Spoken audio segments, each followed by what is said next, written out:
Hello दोस्तों, बहुत बहुत स्वागत है आप सभी लोगों का फिर से एक नए वीडियो के ऊपर।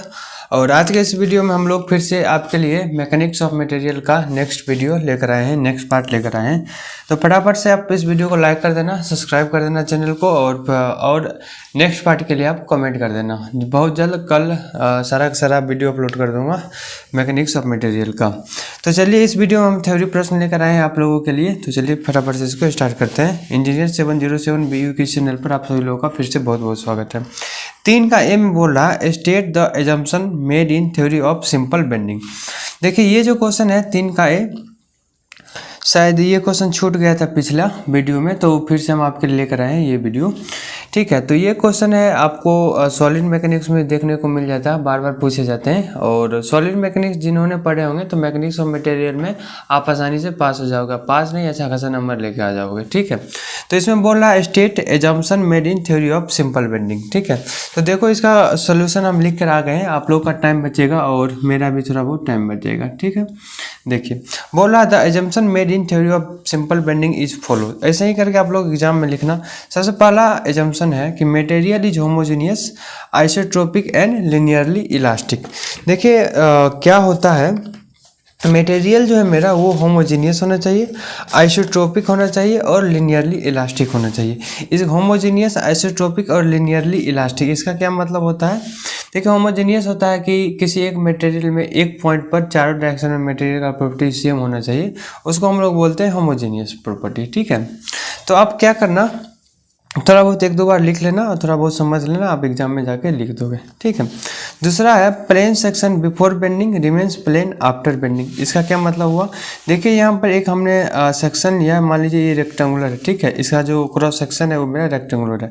इस साइड दोनों साइड ऐसे करके मोमेंट अप्लाई कर रहे हैं। जब हम ऐसे करके इसके ऊपर मोमेंट अप्लाई करेंगे तो ये जो मेरा जोन होगा ये आता है टेंशन में। ठीक है, थोड़ा सा ज़्यादा आप लोगों को दिख रहा होगा। और ये जो मेरा आता है ये है कंप्रेशन में। सिंपल बेंडिंग का है एजम्पशन में, ये ऊपर वाला जो पोर्शन होता है कंप्रेशन, नीचे वाला टेंशन, जब हम ऐसे करके इस पर मोमेंट अप्लाई करें। ठीक है, और ये जो मेरा है न्यूट्रल एक्सिस, ये वाला जो सेक्शन है देखो, ये वाला सेक्शन और ये वाला सेक्शन, ये वाला सेक्शन देखो प्लेन का प्लेन ही रह गया। ठीक है, वही लिखा हुआ plane section before bending remains plane after bending. तो मेरा पहला एजम्पशन क्या था? पहला था मटेरियल जो होमोजेनियस, आइसोट्रोपिक और लिनियरली इलास्टिक होना चाहिए। ठीक है, और दूसरा जो था plane section before bending remains plane after bending. ठीक है, देखिए थर्ड पॉइंट है normal strain variation at a cross section due to bending is linear in nature. ठीक है, आप ये पॉइंट याद कर लो, ये जो नॉर्मल स्ट्रेन वेरिएशन जो होता है क्रॉस सेक्शन का वो लीनियर होता है। आप पढ़े होंगे तो आसानी से ये पॉइंट आपको याद होगा। ठीक है, Young's modulus of elasticity is same in tension as well as compression. बोल रहा है यंग्स मॉडुलस ऑफ इलास्टिसिटी, जिसको हम कैपिटल ई से डिनोट करते हैं, वो सेम होगा किसमें? इलास्टिसिटी और कंप्रेशन और टेंशन में। ये भी पॉइंट आपको क्लियर हो गया। Beam is prismatic and loading is symmetrical. Prismatic मतलब हुआ through out the cross section material का जो प्रॉपर्टीज है वो सेम है, मटेरियल का जो लेंथ है, डायमीटर है वो सेम होगा, उसका मतलब होता है प्रिज्मेटिक। ठीक है, लोडिंग क्या होना चाहिए? सिमेट्रिकल होना चाहिए। और मेंबर का जो सेल्फ वेट होता है उसको हम लोग निगलेक्ट कर देते हैं। तो आपको ये कवर हो गया होगा मोटा मोटी। State the assumption made in theory of simple bending में सबसे पहला होमोजेनियस आइसोट्रोपिक होना चाहिए, plane section remain plane after and before bending. ठीक है, नॉर्मल स्ट्रेन वेरिएशन लीनियर था, यंग्स मॉडुलस सेम है किसमें? टेंशन और कंप्रेशन में। बीम मेरा प्रिज्मेटिक और लोडिंग इज सिमेट्रिकल, ये भी क्लियर हो गया होगा। सेल्फ वेट को हमने निगलेक्ट कर दिया। तो ये था मेरा कुछ एजम्पशन किसमें? सिंपल बेंडिंग का। चलिए अब अपने अपने नेक्स्ट पार्ट की ओर चलते हैं। और नेक्स्ट जो क्वेश्चन है मेरा, एक सेकंड आप लोग रुक जाइए, इसको हम नीचे कर लेते हैं। ठीक है, देखिए नेक्स्ट क्वेश्चन है मेरा, what do you mean by plastic deformation of a material, discuss the behaviour of the material when loaded beyond the elastic limit. ठीक, बहुत आसान सा प्रॉब्लम है।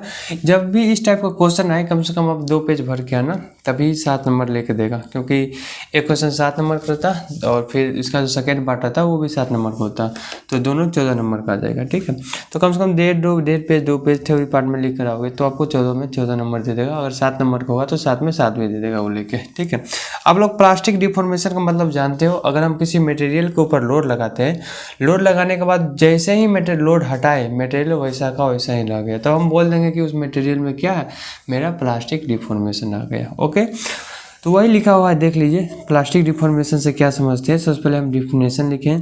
Plastic deformation is the permanent change in shape और size of a material when subjected to stress beyond its elastic limit. Elastic limit के बाद जो हम स्ट्रेस लगाते हैं, उसके बाद फिर हम लोड हटा लिए, स्ट्रेस हटा लिए, तो फिर मटेरियल में जो मेरा प्लास्टिक डिफॉर्मेशन आ गया, मटेरियल मेरा वैसा का वैसा ही रह गया, तो उसको हम लोग बोल देते हैं प्लास्टिक डिफॉर्मेशन। ठीक है, उसी के थोड़ा बहुत पॉइंट को हम डिफाइन कर दिए ताकि मेरा क्योंकि प्लास्टिक डिफॉर्मेशन तो आप समझ गए, बट इतना ही लिखने से काम तो चलेगा नहीं, थोड़ा बहुत और आपको लिखना पड़ेगा। देखिए इलास्टिक वर्सेस प्लास्टिक, इसी का पॉइंट है 4-5। ठीक है, unlike elastic deformation where the material return to it original shape, अभी बताएं हम इलास्टिक डिफॉर्मेशन में क्या होगा, जब हम लोड लगाएंगे, लोड हटाएंगे तो मटेरियल ओरिजिनल शेप में आ जाएगा। ठीक है, after the stress is remove. ठीक है, बट प्लास्टिक डिफॉर्मेशन का जो permanent change, but plastic deformation में क्या होगा, परमानेंट चेंज होगा। जैसा लोड लगाएंगे, लोड लगाने से जो चेंज आएगा मटेरियल में, फिर वैसा का वैसा ही रह जाएगा, उसको हम लोग बोल देंगे परमानेंट चेंज। ठीक है, देखिए इल point, plastic deformation can occur through a various mechanism such as dislocation movement, twinning and grain bounding sliding. मतलब ये पॉइंट आप छोड़ भी सकते हो, कोई दिक्कत नहीं है। ठीक है, ये प्लास्टिक डिफॉर्मेशन किसके किसके वजह से हो सकता है, मान लीजिए ट्विनिंग हो गया या फिर ट्विस्टिंग आ गया। ठीक है, ग्रेन बाउंड्री को स्लाइड कर गया, मतलब मटेरियल स्लाइड कर गया, इसके वजह से प्लास्टिक डिफॉर्मेशन आ सकता है। ठीक है, मान लीजिए हम डैम बनाए, डैम किसी कारणवश स्लाइड कर गया, तो क्या होगा, प्लास्टिक डिफॉर्मेशन आ जाएगा उसमें। देखिए टाइप्स में आप लिख सकते हैं, plastic deformation can occur through various mechanism such as dislocation movement. देखिए सर ये पॉइंट सेम हो गया, तो आप लोग इस पॉइंट को थोड़ा सा निगलेक्ट कर देना। ठीक है, देखिए strain hardening, as plastic deformation progress some materials becomes stronger and tougher due to strain hardening which occurs as dislocations accumulate and immediate further deformation. इसका क्या मतलब होता है, अभी हम आगे देखेंगे थोड़ा देर बाद। ठीक है, देखिए प्लास्टिक डिफॉर्मेशन मतलब आप समझ गए होंगे, वैसा डिफॉर्मेशन आप एग्जाम में कैसे लिखोगे, थोड़ा बहुत सुन लीजिए, आसानी से आप लोग लैंग्वेज बना के आराम से लिख के आ जाना। प्लास्टिक डिफॉर्मेशन किसको बोलेंगे, मटेरियल के ऊपर लोड लगाए और मटेरियल अपने शेप को रिगेन नहीं कर पाया, ओरिजिनल शेप में नहीं जा पाया, उसी को हम लोग बोलते हैं प्लास्टिक डिफॉर्मेशन। सेकेंड पार्ट में बोल रहा है discuss the behaviour of the material when loaded beyond the elastic limit. देखो इलास्टिक लिमिट के बाद हम लोड जब लगाते हैं तो मटेरियल में क्या बिहेवियर होता है, उसको बारे में हमको डील करना है। तो देखिए सबसे पहले हम क्या कहें, एक स्ट्रेस और स्ट्रेन कर्व बना दिए हैं, किसका, माइल्ड स्टील का। ओके, माइल्ड स्टील का स्ट्रेस और स्ट्रेन कर्व बना है, तो कुछ इस टाइप का इसका ग्राफ बनता है। देखिए ओ और ए जो लिमिट है उसको हम बोलते हैं प्रोपोर्शनैलिटी लिमिट, ये गलत आ गया, प्रोपोर्शनैलिटी लिमिट। ठीक है, क्वालिटी बहुत कम है। ठीक है, और बस ओ से बी जो पॉइंट होगा उसको हम बोलते हैं इलास्टिक लिमिट। इसके बाद जो क्या क्या चेंज आया है उसको डील करना था, बियॉन्ड द इलास्टिक लिमिट आपको क्वेश्चन में पूछ रहा था। सबसे पहले बियॉन्ड द इलास्टिक लिमिट में रीजन क्या है, सी डी है, फिर डी ई है, फिर ई एफ है। ओके, इसी रीजन को हम डील कर दिए। देखिए आप लोग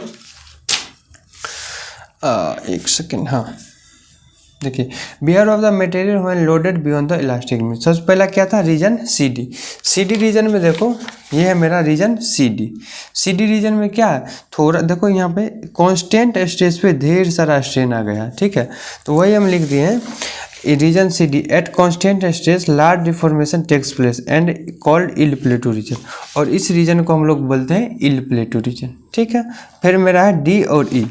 देखो region D for further deformation, देखो और ज़्यादा डिफॉर्मेशन के लिए हमको स्ट्रेस की मात्रा बढ़ानी पड़ेगी। देखिए स्ट्रेस की मात्रा बढ़ती जा रही है ना, यहाँ पर कम था फिर बढ़ा बढ़ा बढ़ा बढ़ा, वही बोला for further deformation again stress is increase and this region is known as strain hardening region, और इस रीजन को हम लोग बोलते हैं डी ई रीजन को स्ट्रेन हार्डनिंग रीजन, और ई एफ रीजन को बोलते हैं strain softening region. It is called strain softening region. उसके बाद लास्ट मेरा पॉइंट है एफ, इसको बोलते हैं फ्रैक्चर पॉइंट। ठीक है, फ्रैक्चर पॉइंट में क्या करेंगे, थोड़ा सा लोड देंगे तो मटेरियल मेरा फेल कर जाएगा। After small amount of stress increase then material is failed. तो मोटा मोटी आप लोग ये समझ गए होंगे कि ये भी क्वेश्चन क्या था और इसका आंसर क्या था। सॉरी, तो चलिए यहीं पर करते हैं इस वीडियो को समाप्त और मिलते हैं अगले वीडियो में। तब तक के लिए सी यू, टेक केयर, बाय।